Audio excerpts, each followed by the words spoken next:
as recruiting and using child soldiers.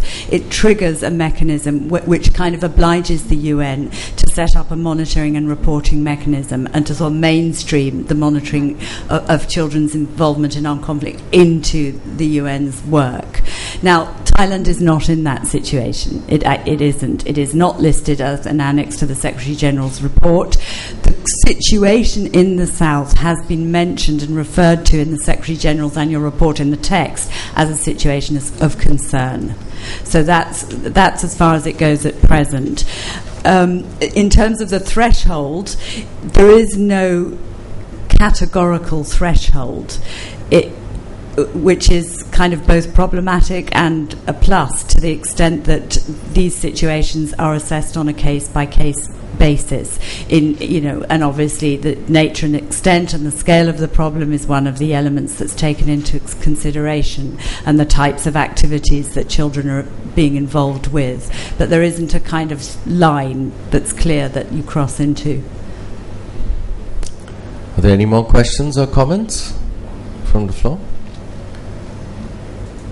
Would you like to wind up or give a closing sort of summation or something before you? Say thank you.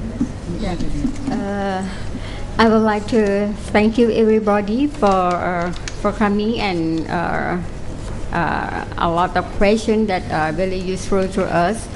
And for this report, I do thank you to the Thai government to allow us to visit and to allow us to have our opportunity to ask the question. And I think that there's a lot of positive things that I think that now Thai government seem to be concerned more on children.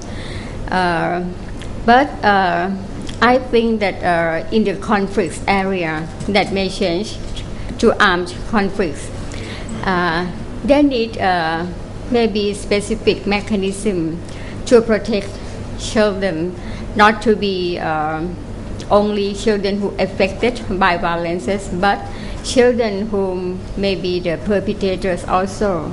That's very important. Sometimes for our work, many times we heard about the word of like Asian value or Thai value. That means as children 15 is already adult. But I think that if we consider more than the age, we may know that the children that under 18 about their emotional disturbance, or maybe like how can they make decision in the trouble situation. That's very important. Our objective of doing this research is only show our concern to protect the children, and especially for the next generation. As the Thai government have strong policy on non-violence, so when in the southern now they have a lot of weapons, and everybody could easily to access to have their own weapons. So we are really concerned of this, and we hope that maybe next few years we will never see any children who involved with the gun again in southern of Thailand. I thank you, everybody. Thank you.